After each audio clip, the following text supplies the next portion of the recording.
Hi friends, welcome to my channel. ఇంటింటి కథ. రచించిన వారు డి కామేశ్వరి. అతను ఫోన్ పెట్టేసి, ఏమిటి అంత పరధ్యానంగా ఆలోచిస్తున్నారు? Anything wrong? No sir, no, గాబరాగా అంది వసంత. అతను అదోలా చూశాడు. అతని పెదాల మీద చిన్న నవ్వు మెదిలింది. ఫాతిమాలో ఈ వారం 10 రోజులుగా మంచి స్నేహం కుదిరింది వసంతకి.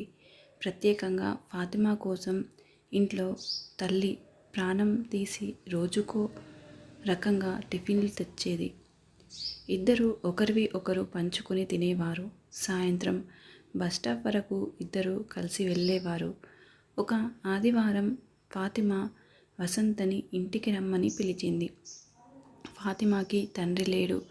ఒక తమ్ముడు, చెల్లెలు, తల్లి, వాళ్ళ సంసారం. ఫాతిమా సంపాదన, తండ్రికి వచ్చిన ప్రావిడెంట్ ఫండ్, తల్లికిచ్చే ఫ్యామిలీ పెన్షన్లో ఆ సంసారం నడుస్తుంది. చిన్న ఇల్లు అయినా చక్కగా నీట్గా పెట్టుకున్నారు. ఫాతిమా తల్లి చాలా చిన్నావిడ. 40 కూడా నిండి ఉండవు.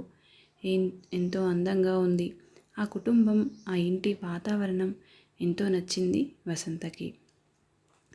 ఫాతిమా ద్వారా రతన్ లాల్ ఇంకా పెళ్ళి కాలేదని, రతన్ లాల్ ఎంకామ్ చదివి బిజినెస్ మేనేజ్మెంట్ కోర్స్ కూడా పాస్ అయ్యాడని విన్నాక వసంతకి గౌరవం కూడా పెరిగింది. సాధారణంగా మార్వాడీలలో చదువులలో కంటే బిజినెస్లో రాణిస్తారని అట్టే చదువుకోకుండా తండ్రి తాలూకు బిజినెస్ అందిపుచ్చుకుంటారని తెలుసు. బాగా చదువుకున్నాడు కనుకే మేనర్స్ అవి బాగా తెలుసని అనుకుంది. వసంత, నీవెంత లక్కు తెలుసా? రియల్లీ ఐ ఎన్వీ యూ అంది హాస్యంగా ఒకసారి. ఎందుకు అంది వసంత ఆశ్చర్యంగా. పోవై, తెలియనట్టు నటించకు. నేను చూడ్డం లేదనుకోకు. ఏం చేస్తున్నావు?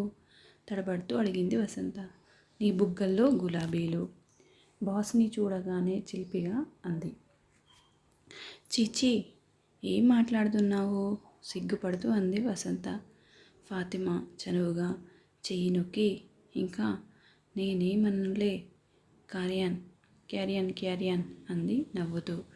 నీకెందుకు జెలసీ? నీవు ట్రై చేసుకో. వసంత సిగ్గుపడటం, ఉడుక్కోవటం మానేసి తను కూడా ఆట పట్టిస్తూ అంది. ట్రై చేతును, ముస్లిం అయిపోయాను. ఇంతైనా మీ హిందువులు మమ్మల్ని వేరుగా చూస్తారు. మతం, జాతి అన్నీ వేరైపోయాయి. అతను నన్ను లైక్ చేసినా పెళ్ళాడడు, లేకపోతే గాలం వేద్దును అని ఫాతిమా హాస్యంగా వసంతతో అంటుంది. ఆ ఉద్యోగంలో చేరాక వసంతకి ఇంట్లో కూర్చున్నప్పటి సజ్జు వదిలి చాలా చలాకీగా, స్మార్ట్గా ఉంటుంది. నలుగురితో కలిసిమెలిసి తిరుగుతూ మాట్లాడుకుంటే 10-15 రోజుల్లోనే ఎన్నో నేర్చుకుంది. ప్రపంచిక విషయాలు ఫాతిమా నుంచి చీర అందంగా కుచ్చిళ్ళని బిగుతుగా ఓ పక్కకి ఎలా కట్టుకోవాలో, కనుబొమ్మలు ట్రిక్ చేసుకోవడం, కనురెప్పలపై క్రీమ్ రాసుకుంటే ఎఫెక్ట్లలో ఎంత మార్పు ఉంటుందో, ఏ షేడ్ లిప్టిక్ ఎప్పుడు వేసుకోవాలో వగేరా మేకప్ టిప్స్ నేర్చుకుంది. తల్లి ప్రాణాలు తీసి అప్పుడప్పుడు కొనుక్కున్న లిప్స్టిక్లు, ఐబ్రో పెన్సిళ్ళు, ఇదివరకు వాడనివన్నీ ఒక్కొక్కటి వాడికలో పెట్టింది. అందం దేవుడిచ్చిన వరం.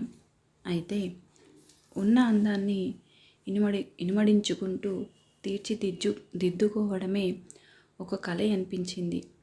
ఇంట్లో అందరి చీరలు బ్రతిమిలాడి రోజుకొకటి కట్టుకు వెళ్ళేది. చక్కటి చీర కట్టుకుని, జుత్తు రబ్బర్ బ్యాండ్తో కట్టుకుని, మేకప్ వేసుకుని, హ్యాండ్ బ్యాగు భుజాన తగిలించుకుని వెళ్ళే వసంతని చూసి ఇంట్లో అంతా ఎంత మార్పు వచ్చిందో వసంతలో అని అనుకున్నారు. ఎన్ని నేర్పించి అని ఆశ్చర్యంగా వింతగా చూసేవాళ్ళు. మన వసంతనుటే అని కాంతమ్మ పైకి ఆశ్చర్యపోయేది. అవునమ్మా, దాన్ని చూస్తుంటే దానికున్న ధైర్యం, తెగువలో 10వ వంతున్న నాకు ఉంటే నాకు బాగుండుననిపిస్తుంది అని కమల అంది. అమ్మ, చిన్నక్క మీ చేయి దాటిపోయింది.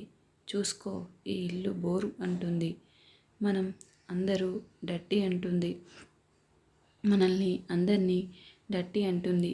నీవు తెచ్చే గుమస్తా సంబంధాలు చీచీ అంటుంది. రాజుని చూసినా కళ్ళైపోయాయి దానివి. మాలతి హాస్యంగా అన్న ఆ మాటల్లో నిజం అందరికీ తట్టింది. నిజమే, బిఏ వెలగబెట్టి ఉద్యోగం చేస్తున్న పిల్ల మన చెప్పు చేతుల్లో ఉండదు. కమల కంటే ఏదో గుమస్తాకి కట్టబెట్టారు. ఇది అలాంటి సంబంధం. ఇదివరకే చాచా అనేది, ఇప్పుడు చేసుకుంటుందా? చేసుకోకపోతే అంతకంటే గొప్పని తెచ్చే తాహతు తమకుందా? మంచో చెడో దాని భవిష్యత్తు దాని చేతుల్లో పెట్టి ఊరుకోవడం తప్ప తామేం చేయగలరు? పోనీ ఏదో ఆ ఆఫీస్లో పనిచేసే ఎవరినన్నా చేసుకున్నా బాగుండును. ఆవిడ ఆలోచన అది. కాంతమ్మ భయం వెంకట్రావు గారికి ఉన్నా ఆయన ఆవిడలా బయటపడలేదు. 600 తెచ్చే కూతురిని ఇప్పట్లో దూరం చేసుకోవటం ఇష్టం లేదు. తాను కాస్త కాలు చెయ్యి కూడదీసుకునే వరకన్నా వసంత పెళ్లి మాట తలపెట్టడం కుదరదు. ఆ తర్వాత దాని పెళ్ళి దాని ఇష్టం. వచ్చిన వాడితో చేసుకుంటే మరీ మంచిది అని అనుకున్నారాయన. ఇక ఎవరి ఊహలు ఎలా ఉన్నా జరగవలసింది జరుగుతూనే ఉంటుంది, జరగక మానదు. ఎవరి ప్రమేయం లేకుండా అవి అందరికీ తెలిసిన ఆలోచించడం మానవ నైజం. ఇక ఇది అలా ఉండగా ప్రసాద్ పెళ్ళి లతతో వైభవంగా జరిగింది. ఆకాశమంతా పందిరి, భూదేవంతా అరుగు లాగా అట్టహాసంగా వైభవంగా జరిపించారు మన నారాయణమూర్తి గారు. ఎక్కడ చూసినా డబ్బు వెదజల్లి చేసిన ఏర్పాట్లే కనిపించాయి అందరికీ. ధరించిన వజ్ర వైడూర్యాలు, ఆ చీని చిదంబరాలు ఏవి కూడా పెళ్లి కూతురిలో లోటు కనబడలేదు, కప్పలేకపోయాయి. చేతులలో ఎత్తుకొచ్చి పీటల మీద కూర్చోపెట్టిన పెళ్లి కూతురిని చూసి అంతా జాలిపడ్డారు. ఆమె మీద కంటే ప్రసాద్ మీద అంత ఎక్కువ జాలిపడ్డారు. పాపం, చక్కటి కుర్రాడు అని కొందరు, డబ్బు కోసం అని మరికొందరు ప్రసాద్ గురించి అనుకున్నారు. ఇక నారాయణమూర్తి గారు ఇచ్చిన లాంఛనాలు 1116. జన్మలో కట్టలేనంత విలువైన పట్టు చీరలు, వెండి పానకం బిందెలు, అడుగడుగున పలహారాలు, విందులు, మర్యాదలు, తాము ఊహించలేని అనుభవించలేని ఆ వైభవాన్ని చూసి అంతా పోయినా ఓ కంట నీరు, ఓ కంట సంతోషంలా ప్రసాద్ అదృష్టానికి ఓ పక్క సంతోషం, దురదృష్టానికి ఓ పక్క విచారంతో ఇంటిల్లిపాది ఏదో అయ్యారు. తెలిసిన అందరూ తాము డబ్బు కోసం కక్కుర్తిపడి కొడుక్కి అలాంటి సంబంధం చేశారని చెవులు కొరుక్కోవడం విని మరింత బాధపడింది మన కాంతమ్మ. ఊరుకోమ్మా, అందరికీ అసూయ, మనకింత బాగా అన్నీ జరిగాయని ప్రసాద్ మందలించాడు. తల్లి కాంతమ్మ బాధపడుతుండే. అందరికంటే వసంత ప్రసాద్ అదృష్టానికి ఆనందించింది. ఆ డబ్బు, వైభోగం అదంతా ఎన్ని జన్మలెత్తినా ప్రసాద్కి దొరికేదా?